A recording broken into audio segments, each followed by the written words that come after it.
नमस्कार, the Sanjay show में आप सभी का एक बार फिर से स्वागत है।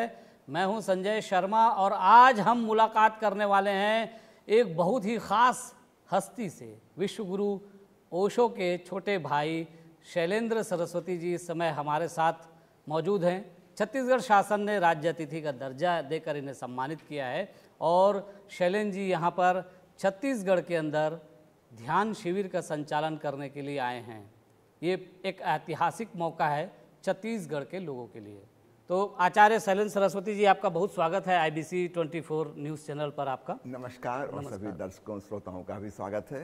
ओशो के नाम से पूरी दुनिया परिचित है। ओशो का नाम आते ही पूरी दुनिया एक तर्क के एक ऐसे उस भंवर को देखती है जिसके सामने कोई टिक नहीं सकता था, कोई वहाँ खड़ा नहीं हो सकता था, उसे उड़ ही जाना है।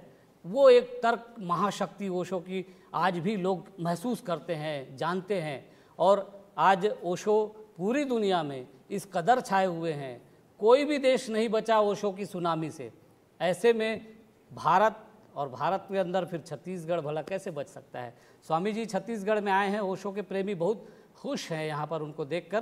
तो उनसे हम बात करेंगे, खासकर ध्यान और अध्यात्म की बातें जो हैं। अब दुनिया में फिर से एक बार दौर शुरू हो गया है। अब लोग ध्यान और अध्यात्म की बातें कर रहे हैं, तनाव मुक्त जीवन की बातें कर रहे हैं, तनाव मुक्त जीवन शैली की बातें कर रहे हैं, आध्यात्मिक जीवन शैली की बातें कर रहे हैं। और लोग सोच रहे हैं वो कौन सा तरीका है, वो कौन सा रास्ता है जो उनको संसार में रहते हुए आध्यात्मिक शांति उपलब्ध करा दे। वो सिर्फ ओशो के पास है। ओशो के भाई साहब बताएंगे यहाँ पे।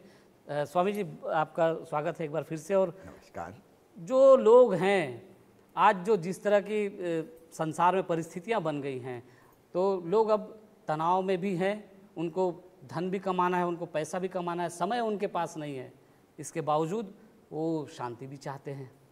दो विपरीत चीज़ें हैं लेकिन चाहते हैं। क्या आप सलाह देंगे कि कैसे वो तालमेल बिठाएं और दोनों विपरीत ध्रुवों पे कैसे वो काम कर सके लोग?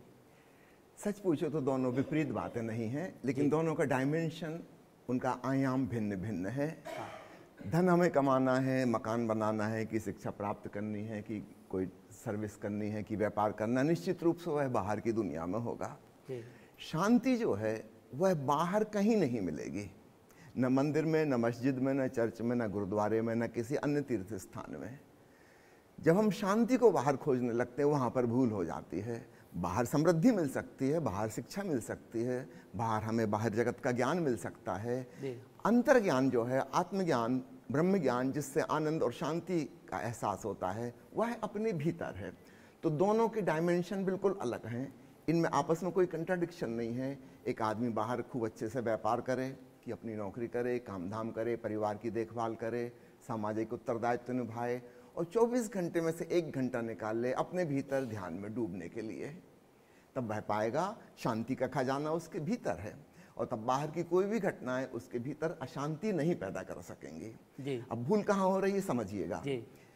पूरब के लोगों ने एक भूल की, उन्होंने सोचा कि हम भीतर परमात्मा को पालें तो बाहर सुख समृद्धि हो जाएगी। ऐसा तो नहीं हुआ। पश्चिम के लोगों ने दूसरी भूल की, उन्होंने सोचा हम बाहर की परिस्थितियां बदल लें, सब कुछ अच्छा हो जाए। निश्चित रूप से अच्छे मकान हो गए, अच्छी सड़कें हो गई, अच्छे वाहन हो गए, चंद्रमा और मंगल ग्रह पर जाने के साधन हो गए, लेकिन शांति नहीं। बाहर शांति नहीं हो सकती, भीतर समृद्धि नहीं हो सकती। यह बात भी ख्याल रखिएगा। तो पूरब ने भी गलती की, पश्चिम ने भी गलती की। सदगुरु ओशो ने पहली बार हमारे लिए एक सत्य का उद्घाटन किया कि शांति को खोजना है तो अपने भीतर ध्यान में डूबो, और समृद्धि को खोजना है, विज्ञान को खोजना है, तकनीकी विकसित करनी है तो बाहर के विज्ञान में खोजो। तो दोनों का ही समन्वय हो सकता है, एक बाहर है, एक भीतर है। ओशो ने जो अपने सन्यासियों को जो सन्यास दिया, ओशो के सन्यासी, आज हम देखते हैं ओशो के सन्यासी के मतलब उस तरह का सन्यासी नहीं जो पहाड़ों पे भाग के चला गया, लंगोटी पहन के बैठ गया या एक धोती पहन के बैठ गया। ओशो का सन्यासी कुछ और है। स्वामी जी, आप उसको थोड़ा सा बताएं कि ओशो का सन्यासी। ओशो ने संक्षेप में कहा है झोरवादी बुद्धा। यहाँ झोरवा प्रतीक है, एक ग्रीक उपन्यास का वह पात्र है, वह प्रतीक है संसारवाद का, संसार का, धन का, संपत्ति का, विज्ञान का, तकनीकी विकास का, बाहर की सारी चीजों का, पूरी समृद्धि का प्रतीक जोरबा, सब कुछ झोरबा। वह बाहर के संसार को सुखपूर्वक जीना चाहता है। और बुद्ध प्रतीक हैं अध्यात्म के, शांति के, समाधि के, परमानंद के, शून्यता के। इन दोनों का समन्वय, इसको ऐसा कह लें पूर्व और पश्चिम का मिलन। जी। तो झोरवादी बुद्धा संक्षेप में ओशो उसी को नव सन्यासी कहते हैं। तो इसमें पुराने सन्यास की आधी बात आ गई और आधुनिक मनुष्य जिस दिशा में जा रहा है उसकी भी आधी बात आ गई।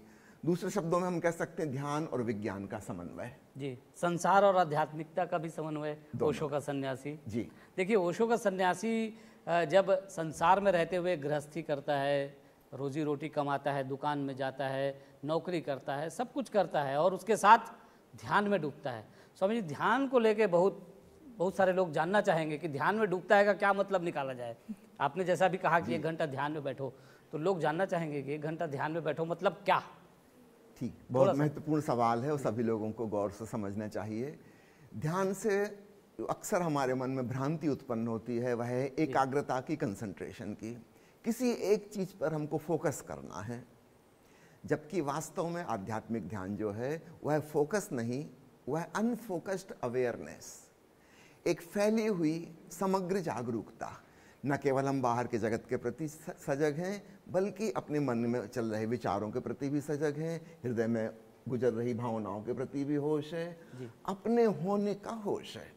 हमारी चेतना में ओंकार की ध्वनि गूंज रही है, एक सूक्ष्म रोशनी वहाँ फैली हुई है, उसके प्रति भी होश है।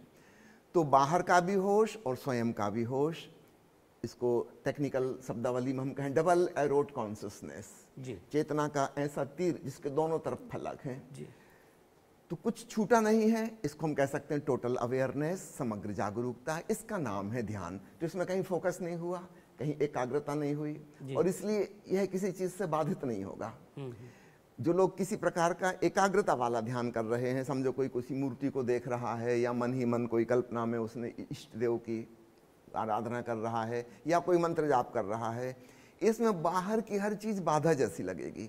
किसी बच्चे ने शोरगुल कर दिया, किचन में बर्तन गिर गया, उसकी आवाज आ गई, सड़क पे कुत्ता भौंका, हॉर्न बज गया, वो कहेगा व्यवधान पड़ गया, एकाग्रता भंग हो गई, एकाग्रता भंग हो जाएगी। लेकिन ओशो जिससे ध्यान कह रहे हैं मेडिटेशन, वह कंसंट्रेशन नहीं है, अवेयरनेस। अगर हॉर्न बजाओ, कुत्ता भौंका, तो हम उसकी आवाज के प्रति सजग हैं। बर्तन गिरा है, बच्चा रो रहा है, हम उसकी आवाज के प्रति सतर्क हैं, सजग हैं। इसमें कहीं किसी कोई रिएक्शन नहीं है, सिर्फ सजगता है, सिर्फ सजगता है। तो पहली भ्रांति जो है वह तो है एकाग्रता नहीं, बल्कि समग्र रूप से सजगता, नॉट कंसंट्रेशन बट मेडिटेशन। इसलिए दो अलग अलग शब्द में, अगर दोनों एक ही चीज होते तो फिर मेडिटेशन वर्ड अलग से बनाने की जरूरत ही नहीं थी, कंसंट्रेशन पर्याप्त था। नहीं, यह एकाग्रता नहीं है, यह समग्र रूपेण जागरूकता है। पहली गलती यह है। दूसरी चीज अक्सर लोग भूल करते हैं कि ध्यान करने के लिए हमारा किसी प्रकार की धार्मिक धारणा, किसी विश्वास, किसी मान्यता से जुड़े होना जरूरी है। हमारा कोई इष्ट देव हो, किसी ईश्वर में हम भरोसा करें, कोई शास्त्र ग्रंथ, संप्रदाय, गुरु इत्यादि नहीं। वास्तव में इन सब की कोई जरूरत नहीं है। भगवान बुद्ध यह सब नहीं मानते थे और वे भी ध्यानस्थ हो गए। बुद्ध के बाद एक बड़ी परंपरा चली जिसमें किसी आस्तिकता की भी जरूरत नहीं है। धर्म की तो छोड़िए, संप्रदाय की तो छोड़िए, आस्तिकता की भी जरूरत नहीं है। सच पूछो तो ईश्वर की मान्यता की भी कोई आवश्यकता नहीं है। सजगता यानी सजगता, अपने होने के प्रति सजगता। सही है। और सिर्फ सजग हैं तो फिर न किसी धर्म की जरूरत है, न किसी देवता की जरूरत है। आप धार्मिक नहीं हैं लेकिन सजग हो सकते हैं। आप किसी भी मत को मानते हो, किसी भी धर्म को, किसी भी देवता को, आप सजग हो सकते हैं। कितने आसानी से स्वामी जी ने समझा दिया। स्वामी जी, ये जो आपने बताया कि सजगता, ये जो है ध्यान है, और लोगों को, बहुत सारे लोगों के मन में फिर ये भी सवाल आता है, चूंकि हम ये कार्यक्रम हम इसलिए भी कर रहे हैं कि लोगों को ये पता चले ध्यान, अध्यात्म, तनाव से मुक्ति, किस तरह का जीवन वो जी सकते हैं जो उनके पास है लेकिन नहीं वो खोज पा रहे हैं। तो हम लोग ये चाहेंगे कि थोड़ा सा इसको और ये किया जाए कि लोग सोचते हैं कि ध्यान सुबह 4 बजे उठ के करना है, कि 3 बजे करना है, कि सुबह 5 बजे करना है, कि नहाने के तुरंत बाद करना है, बिना नहाए नहीं करना है, बिना खाए करना है, क्या करना है, थोड़ा सा उसके बारे में। कुछ छोटी छोटी बातें हैं जो ध्यान में सहयोगी होंगी। निश्चित रूप से अगर आप सुबह शीघ्र उठकर स्नान करके खाली पेट में, या चाय कॉफ़ी पीने का आपको शौक है तो वो पी करके ध्यान करते हैं तो आसानी से हो जाएगा। लेकिन ये तो घंटे आधे घंटे की बात हुई। वास्तव में उसे सीख कर उस सजगता को फिर अपने 24 घंटे में फैलाना है। असली बात वह है, उससे हमारा जीवन रूपांतरित होगा। तो सिर्फ इतना ही नहीं है कि बस 1 घंटा हमने सुबह कुछ कर लिया खास, एक विशेष प्रक्रिया और बात बन गई, नहीं, इतने से बात नहीं बनेगी। स्टार्टिंग पॉइंट तो खूब अच्छा है वो, लेकिन हमारे मन में यह स्पष्ट होना चाहिए, इस सजगता को हम अपनी पूरी दिनचर्या में फैलाएं। जब आप दुकान में ग्राहक से बातचीत कर रहे हैं, वहाँ भी यह प्रेमल सजगता मौजूद हो। अपने परिवार के लोगों के बीच में है, वहाँ पर भी भोजन कर रहे हैं कि कपड़े पहन रहे हैं कि सड़क पे पैदल चल रहे हैं कि ड्राइविंग कर रहे हैं जी। क्या कर रहे हैं ये सवाल नहीं है। जितनी कॉन्शियसनेस सामान्य रूप से हमारे पास है, उससे थोड़ा ज़्यादा, ओशो एक बड़ा प्यारा शब्द उपयोग करते हैं, सुपर कॉन्शियसनेस, हाँ। सामान्य से अधिक जागरूकता, तो तब हमारा ध्यान हमारी पूरी दिनचर्या में फैल जाएगा और इस प्रकार हम पाएंगे हमारे जीवन में अद्भुत शांति से हम ओतप्रोत हो गए। 24 घंटे एक प्रकार की प्रफुल्लता, एक प्रकार का आनंद हमारे भीतर से एक सुगंध की तरह उड़ता रहता है और हमारे जीवन में एक अलौकिक ढंग का प्रेम फैल जाएगा। जो व्यक्ति भीतर आनंदित है, शांत है, उस शांति से एक प्रीति उत्पन्न होती है जो दूसरे पर निर्भर नहीं, उसका कोई कारण नहीं होता, वह अकारण ही प्रेमपूर्ण होता है। स्वामी जी, आपने कहा प्रेम अकारण प्रेम पैदा होता है जब हम ध्यान कर रहे होते हैं। स्वामी जी, क्या ये हो सकता है कि लोग प्रेमपूर्ण हो जाएं अपनी तरफ से प्रयास करके, किसी को सताएं ना, बल्कि ज़्यादा से ज़्यादा प्रेमपूर्ण व्यवहार करें, उसको आरोपित करें स्वयं के ऊपर प्रेम को, और उस तरह से जीने की कोशिश करें, तो उससे कुछ ध्यान में मदद मिल सकती है? देखिए, 2 प्रकार के लोग हैं, यह स्पष्ट कर दूं। कुछ लोग हैं जो ध्यान को, सजगता को, जागरूकता को सीधा साधा साधें, भीतर एक निर्विचार अवस्था उत्पन्न हो जाती है, थॉटलेस अवेयरनेस की, उसमें अद्भुत शांति का अनुभव होता है और उस शांति में हमारे हृदय से प्रीति की तरंगें उठती हैं। तो इसमें जागृति को हमने साधा और प्रीति परिणाम की तरह आई। भीतर आनंद का फूल खिला, बाहर प्रेम की सुवास फैली। कुछ लोग हैं जो इससे ठीक विपरीत कर सकते, जैसा आपने कहा कि वो ध्यान को साधने की जरूरत नहीं है, वो ज़्यादा से ज़्यादा प्रेमल बनने की कोशिश करें। और प्रेमपूर्ण होने में कौन कौन सी बाधाएं हैं? वो बाधाएं हमारे भीतर ही हैं। हमारा ईगो है, अहंकार है, अस्मिता है, मालकियत की भावना है, ईर्ष्या है, जलन है, मोह है, ये सब हमारे भीतर हैं। क्रोध है, वैमनस्य है। अब जिसको हम प्रेम कर रहे हैं, अगर हम उस पर क्रोधित भी हो रहे हैं, तो ये तो ऐसे ही हो गया कि एक आदमी मकान बना रहा है, कुछ ईंटें जोड़ता है दोपहर तक, 2 फुट की दीवार उठ गई, सब गिरा के फिर सपाट कर देता है। दिन भर हम प्रेमपूर्ण होने की कोशिश करते रहे, फिर हमने दुश्मनी कर ली, झगड़ा कर लिया, किसी बात पे नाराज हो गए। ये भवन प्रेम का कभी नहीं बन पाएगा। हम रोज बनाएंगे, रोज मिटाएंगे, जिंदगी बीत जाएगी, कुछ नहीं हो पाएगा। ना दोस्ती हो पाती, ना दुश्मनी हो पाती। ऐसी आदमी की विचित्र दशा हो जाती है। तो जिसको प्रेम को साधना है, यह भक्ति का मार्ग है। पहले मैंने कहा ध्यान साधने का मार्ग, वह योग का मार्ग है। दूसरा है भक्ति का मार्ग। इसमें ध्यान की हम फिक्र नहीं करते, हम अपने हृदय की भावनाओं का निखार करते हैं। ऐसा समझे, प्रकृति ने हमको जो भावनाएं दी हैं वो मिश्रित सोने की तरह हैं, इम्प्योर गोल्ड। सोना तो है लेकिन उसमें अशुद्धियां मिली हुई हैं। तो उन्हें हम थोड़ा निखारें। जैसे स्वर्णकार करता है, अग्नि से गुजारता है सोने को, अशुद्धियां जल जाती हैं और शुद्ध सोना कुंदन होकर निखर आता है। ठीक ऐसे हमारे हृदय की भावनाएं, निश्चित रूप से हमारे भीतर प्रेम है, मैत्री है, स्नेह है, वात्सल्य है, करुणा है, श्रद्धा है, सम्मान है, काफी कुछ पॉजिटिव है, लेकिन यह मिश्रित है। ईर्ष्या भी है, घृणा है, क्रोध है, गुस्सा है, जलन है, मालकियत की भावना है, दूसरे को मैनिपुलेट करने की इच्छा है, अपने ढंग से दूसरों को चलाने की भावना है। ये सब मिक्सर है, जहर और अमृत। एक पुरानी कहानी आपने सुनी होगी, सागर का मंथन किया गया और विष अमृत अलग किए गए। सच पूछो तो वो कोई ऐतिहासिक घटना नहीं है। हम सबको अपने भीतर, अपने हृदय के सागर में यह मंथन करना होता है, विष को अलग करना होता है, और तब शुद्ध प्रीति बसती है, जिसका नाम भक्ति है। इस भक्ति के पीछे जागरूकता छाया की तरह आ जाती है। तो पहले मैंने कहा था जागृति की साधना करें तो प्रीति पीछे पीछे आती छाया की तरह। दूसरा भक्ति का मार्ग है, हम प्रीति की साधना करें, उसको निखारें, शुद्ध करें, और तब भक्ति के पीछे पीछे जागृति चली आती है। अब कुछ लोग ऐसे भी हो सकते हैं जो ना तो शुद्ध योग ना ही शुद्ध भक्ति के मार्ग पर चल दोनों है, मिक्स है। और मैं समझता हूँ मेजॉरिटी ऐसी ही है। सही है। तो क्यों ना हम दोनों को साधें। जी। अभी अगले रविवार से हमारा ऑनलाइन कार्यक्रम शुरू होने जा रहा है, उसका हमने नाम ही यही रखा है, लविंग अवेयरनेस रिट्रीट। क्यों दोनों को अलग अलग करना, जब हम दोनों को इकट्ठा साध सकते हैं। एक पतवार चला के हम कितनी यात्रा करेंगे? दोनों चलाएंगे तो ज्यादा संतुलन रहेगा। तो हम अपनी चेतना का निखार करें और भावनाओं का परिष्कार करें। स्वामी जी, आपने अभी कहा कि जैसे दीवार खड़ी की और ईंट आपने जोड़ा, प्रेम का, प्रीति का ईंट आपने जोड़ा, शाम को घृणा आ गई, क्रोध आ गया, गुस्सा आ गया, ईंट आपने बिखेर दी। ऐसा जीवन चल रहा है। सुबह से शाम तक लोग आपस में प्रेमपूर्ण हैं, शाम होते होते, शाम ढलते ढलते क्रोध आ गया, और वो जो सुबह से जो प्रेम चला खत्म हो गया। ये नौबत ना आए, या गृहस्थी में ये नौबत आती है, रोज आती है जी। कोई आप लोगों को ऐसे कोई टिप्स देना चाहेंगे स्वामी जी? एक टिप हमेशा याद रखिए, जी, मैं जो कह रहा हूँ, कर रहा हूँ, क्या मैं दूसरे को मैनिपुलेट करके उसको अपनी इच्छा के अनुसार चलाने की कोशिश कर रहा हूँ? वाह। यह प्रेम नहीं है, यह अहंकार है। तो ना तो हम दूसरे को चलाएं और ना दूसरे को हमें चलाने दें, जी, है ना। अपने प्रति भी प्रेमपूर्ण हो, अपनी जो सहज भीतर की प्रेरणा से आ रहा है वैसा आप अपना जीवन स्वतंत्र ढंग से जिएं और कृपा करके दूसरों को भी जीने दें। यह एक स्पष्ट समझ हो जाए कि हम जिस घर परिवार में रह रहे हैं, कि जिस संस्था के अंग, हम इंटरडिपेंडेंट हैं। जी, ना तो आप अकेले जी सकते, राइट। आपके परिवार के लोगों की जरूरत है, और ना वो अकेले जी सकते, उन्हें आपकी जरूरत है। हाँ। हम सब परस्पर निर्भर हैं। अब मुश्किल कहाँ से खड़ी होती है? जब हम इस सिचुएशन को एक्सप्लॉइट करना शुरू कर देते हैं। मेरे हिसाब से हो जी। मेरे हिसाब से होना चाहिए।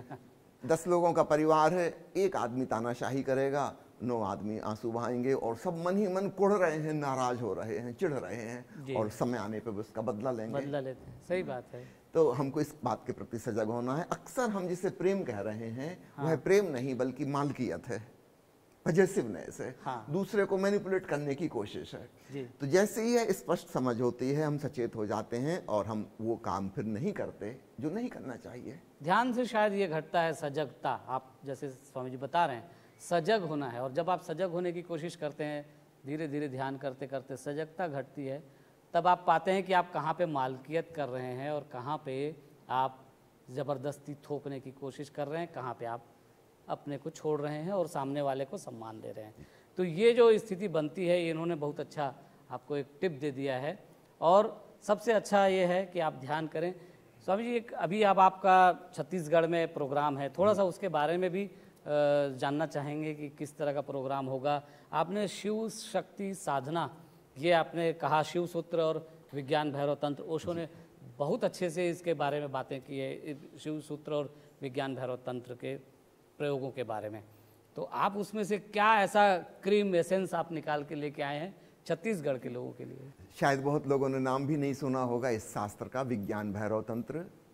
कोई मोटी ग्रंथ नहीं है, यह एक लघु पुस्तिका, एक छोटी सी बुकलेट है। सच पूछो तो 2 पेज में सारी किताब आप लिख सकते हैं। लेकिन ओशो की कई किताबें बन गई जी, प्रवचन की। इसमें भगवान शिव ने देवी पार्वती को ध्यान की 112 विधियां कही हैं, जिन्हें कोई भी व्यक्ति किसी भी धर्म का हो, किसी भी मान्यता का हो, चाहे नास्तिक ही क्यों ना हो, वह भी साध सकता है। ये छोटे छोटे सूत्र अनूठे सूत्र हैं आत्मज्ञान पाने के लिए, ब्रह्म ज्ञान को जानने के लिए। ओशो ने 80 प्रवचनों की लंबी श्रृंखला अंग्रेजी में बोली है, जिसका टाइटल उन्होंने रखा है the book of the secrets, रहस्यों की किताब। वास्तव में यह रहस्यों की किताब इसलिए है कि 5000 सालों में न जाने इतिहास के किस मोड़ पर यह बिल्कुल ही खो गई। लोग भूल ही गए कि ऐसा कोई ग्रंथ भी है। बड़े बड़े पंडित पुरोहितों को भी नहीं पता इसके बारे में। ओशो ने विस्तार से व्याख्या की है, उन विधियों का प्रैक्टिकल व्यवहारिक रूप से समझाया है। और दूसरी किताब जो है शिव सूत्र, इसमें भगवान शिव के सूत्रों की अद्भुत व्याख्या की है। यह किताब हिंदी में है। ये दोनों ही किताबें हिंदी में, अंग्रेजी में, उनके अनुवाद भी आप ओशो फ्रेग्रेंस की वेबसाइट से डाउनलोड कर सकते हैं, और इनके प्रवचन हिंदी अंग्रेजी के दोनों ओशो वर्ल्ड की वेबसाइट से ऑडियो उनके डाउनलोड करके सुन सकते हैं। तो इसमें से हमने कुछ चुनिंदा विधियां निकाली हैं जी। तो विशेष रूप से ओशो की कुछ विधियां भगवान शिव के नाम से संबंधित हैं। ओशो ने जो विधियां बनाई हैं उसमें एक है नटराज, भगवान शिव का यह नाम है। एक है शिव नेत्र ध्यान जी। एक है गौरी शंकर ध्यान। तो ये 3 ध्यान विधियां बहुत ही सशक्त विधियां हैं। इसके अलावा त्राटक की विधियां भी जी। तीसरे नेत्र को, जिसको शिव नेत्र भी कहा जाता है, उसी को जगाने के लिए हैं। तो ओशो ने बहुत सी ध्यान विधियां भगवान शिव के आधार पर बनाई हैं, तो उनका प्रयोग किया जाएगा। और विज्ञान भैरव तंत्र की कुछ विधियां जो मुझे बहुत प्रिय लगती हैं, जी ऐसे तो सभी विधियां प्रिय हैं, लेकिन कुछ जो हैं अतिशय प्रिय हैं जिनको कहना चाहिए। हाँ, इफेक्ट भी ज़्यादा होता बहुत होगा। इफेक्ट है, जो तुरंत इफेक्टिव हैं। जी अब आपने पूछा है तो मुझे एक याद आ गया। जी मेरी उम्र छोटी, मैं 10वीं 11वीं में पढ़ता था। हाँ। तब ओशो की वह प्रवचन मैंने सुनी, the book of the secrets की। हाँ उसमें विज्ञान भैरव तंत्र की 19वीं विधि, उसका नंबर भी मुझे याद है जी ना। उसमें भगवान शिव कह रहे हैं, देवी, हे देवी, आराम से बैठकर अपने नितंबों पर पड़ रहे भार का एहसास करो, तुम्हारे शरीर का वजन कितना है, जी और इससे आत्मज्ञान उपलब्ध हो जाएगा। मैं पढ़ के थोड़ा चौंका, ये कैसी विधि, इसमें क्या हो जाएगा? ऐसे तो हम रोज ही बैठते जी। हैं, अपने शरीर का भार एहसास करने से क्या होगा? मुझे भरोसा नहीं आया कि इससे क्या ध्यान होगा। फिर मुझे बचपन ही था, बचपन, मैंने कहा चलो करके देखते हैं। जब ओशो ने 1.5 घंटे में इसको समझाया है तो जरूर कुछ महत्वपूर्ण बात होगी। मैंने किया और 2 मिनट के अंदर ऐसी पेनिट्रेटिंग एनर्जी भीतर पहुंच गई। जब अपने शरीर के भार को महसूस करने होने लगता है, वो भार को महसूस करते करते निर्भार चैतन्य में पहुंच गए। शरीर गायब ही हो गया। पहली बार मुझे बॉडीलेसनेस का अनुभव, देह शून्यता का अनुभव हुआ। सब विचार थम गए, न शरीर का पता चल रहा, न मन का पता चल रहा। मैं हैरान हो गया, ऐसे अहोभाव से भर गया कि धन्यवाद भगवान शिव, आपने भी क्या गजब की विधि बताई है। तो इस प्रकार की बहुत सारी अद्भुत अद्भुत विधियां हैं। 7 दिनों का ये शिविर है जो स्वामी शैलेंद्र सरस्वती जी जांजगीर चांपा में ये शिविर लेने वाले हैं। पूरे छत्तीसगढ़ से लोग आएंगे और भी उनके प्रेमी बहुत सारे लोग हैं जो इस शिविर में आएंगे, और 7 दिनों तक ये प्रयोग चलेगा विज्ञान भैरव तंत्र के प्रयोगों के ऊपर और शिव सूत्र में जो उन्होंने, भगवान शिव ने जो सूत्र दिए हैं उस पर। स्वामी जी, ये जो ध्यान प्रयोग होगा सुबह से लेकर शाम तक, तो उसमें किस तरह की विविधता रहेगी? क्या कुछ एक आध 2 लाइन उसमें बता। अलग अलग प्रकार के प्रयोग रहेंगे। एक तो हम दिन भर में 4 बार ओशो के प्रवचन सुनेंगे, उस विधि से संबंधित जो विधि हम करने जा रहे हैं उससे संबंधित प्रवचन, ताकि वह अच्छे से डिटेल में समझ में जाए कि उसके प्रैक्टिकल पॉइंट्स क्या क्या हैं। समझ के ही कोई चीज़ अच्छे से होती, बिना समझे नहीं होती। बिना समझे जब हम कुछ करते हैं तो थोथा क्रियाकांड हो जाता है, उससे बात नहीं बनती। लेकिन समझपूर्वक हम जब करते हैं, एक तो हमें किसी अंधविश्वास की ज़रूरत नहीं, कोई मान्यता की ज़रूरत नहीं, एक प्रैक्टिकल, जैसे साइंस के एक्सपेरिमेंट होते हैं ठीक ऐसे ही मेडिटेशन के एक्सपीरियंस होते हैं। तो 4 बार हम दिन भर में ओशो के प्रवचन का अंश सुनेंगे जो उस विधि से संबंधित है, फिर उस विधि को करेंगे। इसमें वैरायटी होगी, जैसे एक विधि अगर हमने सक्रिय वाली की है, एक्टिविटी वाली, निश्चित रूप से इससे थोड़ी थकान पैदा होगी, तो दूसरी विधि जो करेंगे वो निष्क्रियता वाली होगी। हाँ। तीसरी में फिर थोड़ी एक्टिविटी होगी, चौथी रात को एक सेलिब्रेशन होगा। ओशो ने एक अद्भुत बात जोड़ी है, मेडिटेशन के संग सेलिब्रेशन। अकेला ध्यान हमें गंभीर और उदास भी बना सकता है, ये खतरा है। जैसे मेडिसिन के साइड इफेक्ट्स होते हैं ना, तो मेडिटेशन का भी साइड इफेक्ट संभव है। तो ओशो ने उसका एंटीडोट जोड़ दिया है। उत्सव मनाओ, नाचे, थोड़ा गाएं, कूदे, नाचें, थोड़ा उत्सव मनाएं, सेलिब्रेशन, हंसें, गाएं, बोलें, नाचें, तब हम पाते हैं एक बैलेंस बन गया मेडिटेशन और सेलिब्रेशन का। ये भी ओशो का एक बहुत बड़ा योगदान है। पुराने सारे साधु महात्मा बड़े गंभीर, सीरियस और उदास हो जाते थे, रीढ़ सीधी करके बैठे इस तरह से बोलते थे और बस बैठे रहे। लेकिन यहाँ उत्सव भी है, नाचने का पूरा मौका। ओशो के किसी भी कैंप में जाएंगे, नाचने का पूरा मौका मिलता है और बहुत बार मिलता है।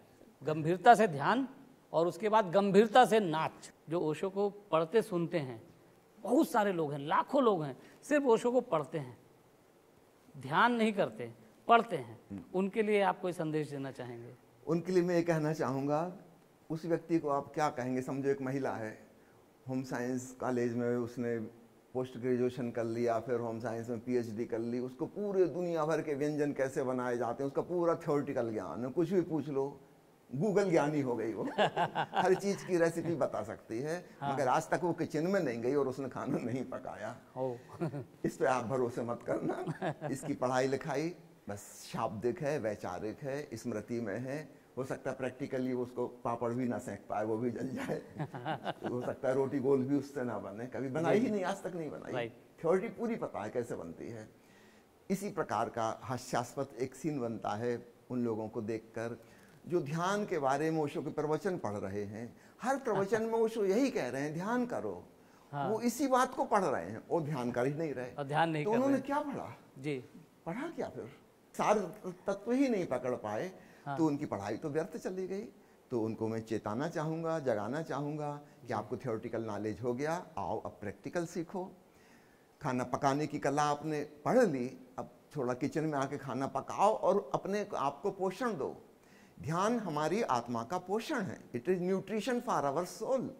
तो इसको तो प्रैक्टिकल करना होगा। तो उन सबको आमंत्रित करता हूं कि आइए और सीखिए। पढ़ाई हो गई, वह भी जरूरी, उसको मैं इनकार नहीं कर रहा, बहुत जरूरी है, पढ़ना भी जरूरी है। हाँ। जैसे मैंने अभी एक उदाहरण दिया, ये होम साइंस पीएचडी का। एक दूसरा उदाहरण, एक अनपढ़ महिला है, उसको कुछ नहीं पता, वो गूगल से रेसिपी भी नहीं देख सकती, यूट्यूब चलाना भी नहीं आता। उसके पारंपरिक ढंग से उसकी माँ ने, उसकी नानी ने जो बनाया था, उसकी सास ने जो सिखाया था, 2-4 चीजें उसको बनानी आती हैं उसके गांव में जो प्रचलित हैं परंपरागत रूप से, इससे ज्यादा वो कुछ नहीं बना पाएगी। हाँ। तो उसके भी अपनी लिमिटेशन है, यह भी उचित नहीं है जी। तो पढ़ाई लिखाई का अपना महत्व है। हम इंटरनेशनल रेसिपीज बनाना सीख सकते हैं और बना सकते हैं, सब स्वादों का मजा ले सकते हैं। तो दोनों के प्लस माइनस पॉइंट हैं। जो अनपढ़ व्यक्ति है उसकी अपनी लिमिटेशन हो जाती हैं, ठीक है, और जो बहुत ज्यादा पढ़ लिख गए उसमें खतरा ही ऐसा ना हो कि पढ़ाई लिखाई में उलझ के रह जाएं। मैं जानता हूँ भाव आ जाए। उसका अंत नहीं है। हाँ, सही। ध्यान के बारे में खोजने जाएंगे गूगल में, मेडिटेशन वर्ड आप लिखेंगे तो 3.5 करोड़ आंसर आ जाएंगे। पूरी जिंदगी हम उनको पढ़ भी नहीं पाएंगे। सही है।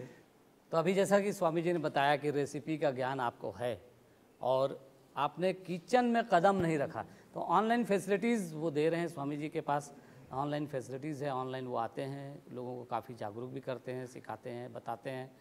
संघ में रहना ज़रूरी है। बुद्ध ने कहा था संघम शरणम गच्छामि। स्वामी जी, लोगों से मिल के केंद्र में आना, संघ के साथ रहना कितना ज़रूरी है, खासकर ध्यान सीखना है। इसको ऐसे समझ लें, अगर 4 महिलाओं की एक किटी पार्टी चलती है तो क्या वो एक दूसरे से ज्यादा नहीं सीख लेंगी? हाँ, एक दूसरे निश्चित रूप से सीख सकते। हो सकता है एक महिला साउथ इंडिया की हो, एक कश्मीर की हो, एक छत्तीसगढ़ की हो, एक एमपी की हो, चारों सहेलियां हैं। हाँ। चारों के अपने अपने कुछ स्पेशल चीजें होंगी, डिशेस होंगे, एक दूसरे को बनाना सिखा सकते हैं। मिलजुल के जब हम कोई काम करते हैं उसमें ज्यादा ऊर्जा आ जाती है, हम अकेले नहीं रह जाते। एक कलेक्टिव कॉन्शियसनेस साइकोलॉजी में जिसको कहते हैं, सामूहिक चेतना काम करने लगती है। आप इंडिविजुअली अपने घर में कोई चीज कर सकते हैं लेकिन आप अकेले पड़ जाएंगे। हो सकता है आपका संकल्प बहुत देर तक साथ ना दे, आप जल्दी थक जाएं, लेकिन जब हम 10-20 लोग मिलकर कुछ करते हैं कहीं पर, तो हम एक कलेक्टिव एनर्जी, एक सामूहिक ऊर्जा काम करने लगती है। और सदगुरु ओशो ने तो आश्वासन दिया है कि जहाँ मेरे 5 मित्र मिलकर उत्सव मनाएंगे, ध्यानस्थ होंगे, वहाँ पर मेरी मौजूदगी महसूस होगी। और यह बात कोई थ्योरेटिकल बात नहीं है, हम आए दिन इस चीज़ को महसूस करते हैं। जहाँ कुछ लोग मिलजुल के ध्यानस्थ होते हैं वो हम पाते हैं ठीक वही मनस्थिति भाव दशा बन गई जैसा हम ओशो के सम्मुख बैठ के उनके प्रवचन सुनते थे और ध्यान करते थे। ओशो उतर आते हैं, अवतरित हो जाते हैं। तो दोनों चीज़ों का अपना अपना महत्व है। नियमित साधना तो अपने घर में करना है, जैसा कि आपने कहा ऑनलाइन अब उपलब्ध हैं। रोज 1.5 घंटे का सेशन हो रहा है, क्योंकि कुछ लोग सुबह अटेंड नहीं कर पाते, उनके लिए दोपहर को और रात को उसकी रिकॉर्डिंग चलती है, ताकि अन्य देशों में विशेषकर अमेरिका और कनाडा वाले तो हमारे सुबह से समय का प्रॉब्लम है, उनका शाम हो जाता है, शाम का सुबह हो जाता है। लेकिन यूरोप और ऑस्ट्रेलिया के मित्र, जापान के मित्र इसमें भाग नहीं ले पाते, तो उनके लिए विशेष रूप से दोपहर को और रात को रिकॉर्डिंग को पुनः प्रसारित करते हैं।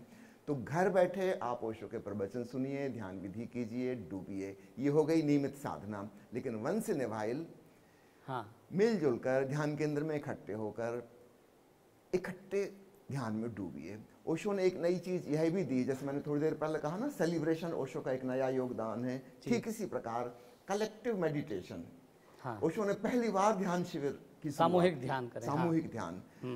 आपने देखा होगा जब कुछ गलत काम होता है, समझो कोई सांप्रदायिक दंगा फसाद हो रहा हो, भीड़ इकट्ठी है, उसमें व्यक्ति उस फ्लो में बह जाता है। हम उस व्यक्ति से पूछें बाद में कि तुमने मकान में आग लगाया, तुमने ये सामान की तोड़फोड़ की, तुम्हारी वजह से वो आदमी कुचला गया, वो कहेगा नहीं मैंने नहीं किया, वो तो भीड़ ने किया।